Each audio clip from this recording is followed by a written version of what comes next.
Почитувани представници на медиумите, дами и господа, добар ден. Во текот на целиот вчерашен ден очекував господинот Груевски да се обрати пред македонската јавност и да објасни зошто предлогот Република Македонија во заграда Скопје, кој што тој и јас заедно го прифативме пред самитот НАТО во Букурешт, е подобар од предлогот даден од Нимиц во 2005-та, со кој се зачувуваше уставното име на нашата држава.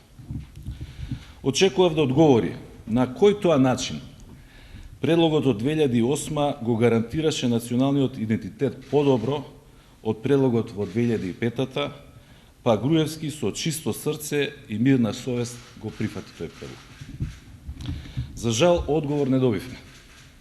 И сосема е јасно зошто. Затоа што нема и не може да има одговор ако и нема да ја разоткрие приказната за лажниот патриотизам, за лажната искреност и одговорност на Никола Груевски. Наместо тоа, вчера бевме сведоци на низа спинови, шпекулации, дезинформации пласирани од страна на Центарот за лаги и манипулации на ВМРО-ДПМН, кој има единствена цел да се дефокусира вниманието од истинските прашања. Почитувани граѓани, во една работа целосно се согласувам со Никола Груевски, а тоа е дека народот има право да ја знае вистината. И затоа, господине Груевски, ајде да му ја кажеме вистината на македонскиот народ. Ајде веќе еднаш јас и вие да седнеме на едно јавно соочување, на еден ТВ дуел и пред целата македонска јавност да ги предочиме фактите и да ги соочиме аргументите. Да проговориме за се, буквално за се што било досега, но што е уште поважно и за тоа кој каква иднина нуди за нашата земја. Па народот нека гледа и сам нека заклучи кој е патриот, а кој предавник, кој е одговорен, а кој неодговорен политичар. Господине Груевски, ајде одважете се, охрабрете се и еднаш прифатете соочување со мене на јавна сцена. Ако сте во право, нема од што да се плашите. И уште нешто. Вчера преку вашите медиумски мегафони ми упативте закани за некаква кривична одговорност за одавање на државна тајна, за некакви затворски казни. Веднаш да ви одговорам, ич око не ми трепнува. Само напред. Нити ќе ме уплашите, нити ќе ме замолчите, само дополнително ме мотивирате. Имајќи во предвид дека вие први јавно почнавте да ја обелоденувате содржината на документот, означен со државна тајна, со огромно задоволство би ја споделил кривичната одговорност со вас. Тоа што дополнително вчера го доставивте документот на Државната агенција МИР, нема да ви го третирам како отежнителна околност. Барем не јас. За обвинителството не знам. Ви благодарам, доколку има прашања, ви стојам на располагање.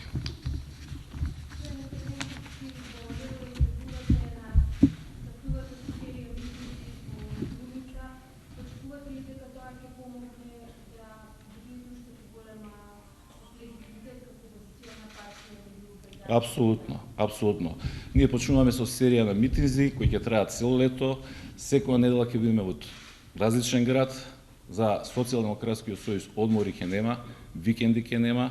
Целта на тие митинзи е да го артикулираме незадоволството на граѓаните, кое што од ден во ден станува се поголемо од состојбите во државата, да ги охрабриме оние луѓе кои што се уплашени и се плашат да проговорат, но во исто време да понудиме решенија за проблемите со кои што се соочуваат нашите граѓани.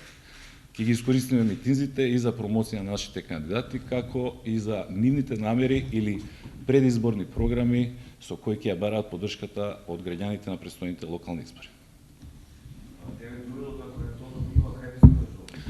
Слободно нека избере господинот Груевски кај сака. Кај сака, кога сака, со кого сака, како медијатор или водител.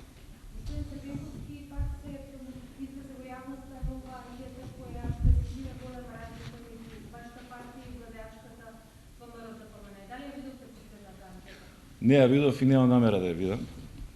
Бидејќи ви кажувам дека анкетите да ги слушавме, ние требаше да имаме најмногу 200.000 гласа на парламентарните избори 5 јуни. Тоа го говори анкетите. Добивме 370.000 гласа. Мене само едно ми е жал што се намножија институти кои носат славни имиња од нашата историја. Шатев, Чуповски. Ми е срам што ги блатат имињата на тие луѓе од историјата на македонскиот народ.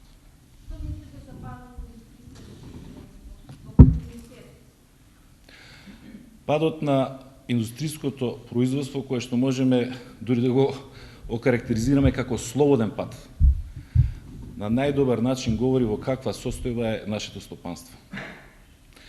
Жалам што дел од стопанствениците се жалат, мачат, говорат дека им е невозможно тешко како никогаш досега, меѓутоа стравуваат тоа јавно и гласно го проговорат. Фактите се немилосрдни. Значи, индустриското производство паѓа, бруто домашниот производ паѓа, сите проекции на владата се погрешни, рекордна е невработеноста, рекордна е сиромаштијата, огромен е долгот на владата кон стопанските субјекти, се дуплираше долгот кон странство. Пазите, ова не се информации или податоци од опозицијата. Ова се официјални податоци од државните институции под контрола на Никола Груевски и неговата влада.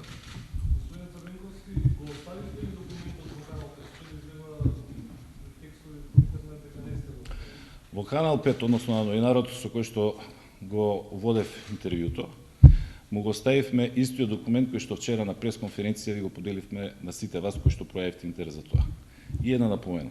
Бидејќи вчера се пројавија секакви документи, као случајно, по некои портали, кои што одма ги преземаат некои телевизии. Значи, вчера документот кој што го поделивме е оригиналниот текст на англиски јазик доставен од медијаторот Нимец. Тоа е предлогот. Се друго што вчера се објавуваше, се пласираше, се спинуваше, се текстови декриптирани од нашето Министерство за надворешни работи со разни печатарски грешки. Значи го стави? Да. Уште колку вакви текстови со класифицирани чувате во личната? Немам ја такви текстови. Друго нешто. Господин Црвенковски, дали ќе се големи широки и постижи на една страна се десничарските партии и се овде, дали има простор да се фузират и да се направи еден поширок опозицијски блок? Ние ќе работиме на тоа. Социјалдемократскиот сојуз е целосно отворен за таа опција. Нашите оценки и проценки се дека состојбите со кои што се соочува нашата држава налагаат потреба од такво нешто. Она што можеме да го видиме е дека околу генералните оценки за тоа во каква состојба е Македонија и што допрва е чека Македонија, буквално да нема разлики помеѓу опозиционите партии, без разлика дали се работи од левицата, десницата или центарот. Дали тоа ќе биде доволно на крајот да резултира и со заеднички предизборен коалиционен фронт, ќе покаже времето што ќе доаѓа. Од наша страна добра волја и желба за такво нешто има. Повелете. Може би да ни објасните зошто повторно не враќате во 2005 година? Зошто не враќате во 2005? Сега сме Значи, апсолутно ви е прашањето правилно. Целосно се согласувам со вас.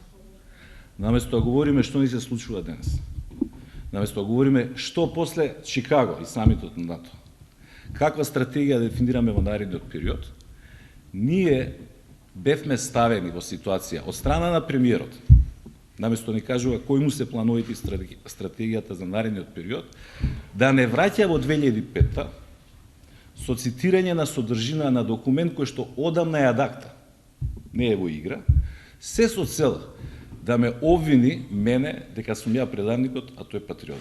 Тоа не може. Тоа не може, бидејќи тоа не е точно, тоа е лага. И затоа уште еднаш велам. Ако е сигурен во своите факти, ајде седнеме на јавна сцена. Пред цел македонски народ, пред цела македонска јавност. Ви благодарам.